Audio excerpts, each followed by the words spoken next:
The clear-up operations and the problems caused by the latest storms. Yeah, Storm Éowyn continues to be felt.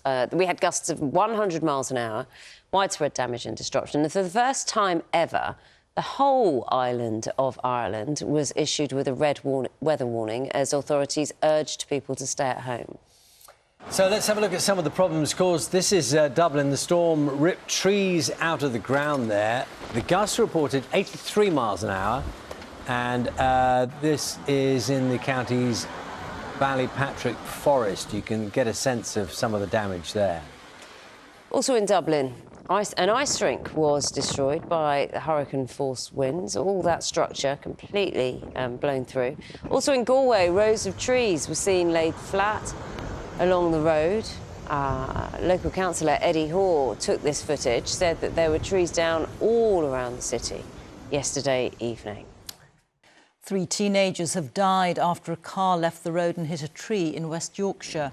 Police say 2 19-year-old passengers and the 18-year-old driver died at the scene of the crash in Wakefield last night. Another man remains in hospital with life-threatening injuries.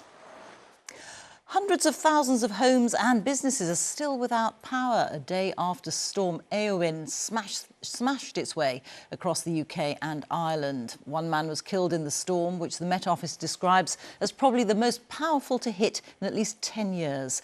Sarah Gervin reports. Storm Éowyn may be over, but the destruction left in its wake is unprecedented. In the Republic of Ireland, it was a once-in-a-generation weather event.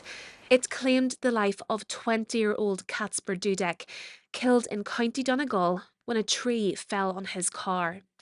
Around the country, a massive clean-up operation is underway, but the repairs are expected to take some time. Across the island of Ireland, hundreds of thousands of homes are still without power. And while work is ongoing, there's a warning that it might take up to 10 days for everyone to get electricity back. This animal shelter has been left without heating. A lot of our puppies need a lot more care than the older dogs, medications, and we just, like this wee one's freezing at the minute, so we'd just be very keen to make sure that those puppies have electric. If not, we might need to consider getting foster homes for them.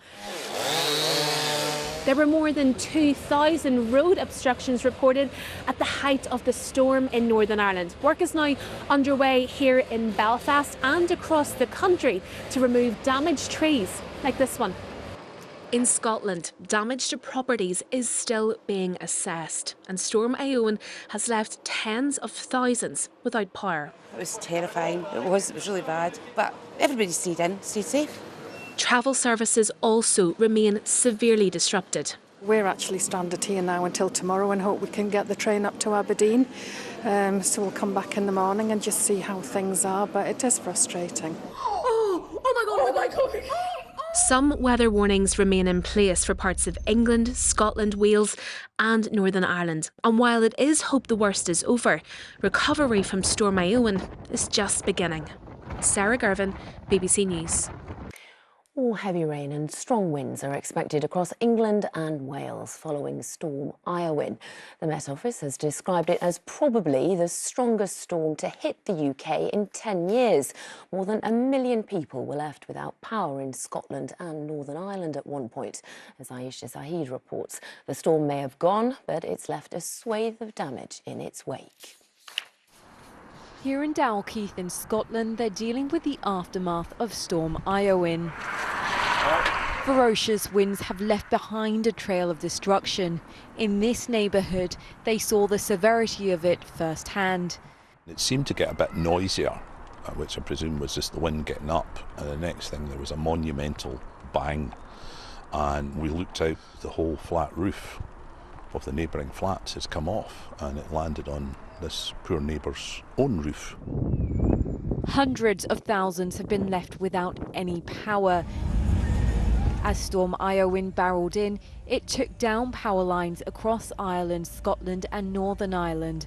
Engineers are trying to fix it, but there's warnings it could take up to 10 days to fully restore the grid. Here in Northern Ireland, they've been working around the clock. The last time we had anything of this scale was 1998, Boxing Day. So we are in once in a generation territory here. We've had a really busy 24 hours. We have about 700 people out on the network right now. Their main focus is on public safety. So while we've restored power to almost 100,000 homes and businesses at this point, we're down at around 180,000 families without power right now. The storm brought record wind speeds of up to 140 miles per hour with it. It ripped roofs off buildings, disrupted travel, which has carried on throughout today, and caused danger on the roads. Here it isn't difficult to see why a rare red weather warning had been issued. Police officers here had been trying to help someone else who'd gotten into trouble on the roads when this happened. Oh my God!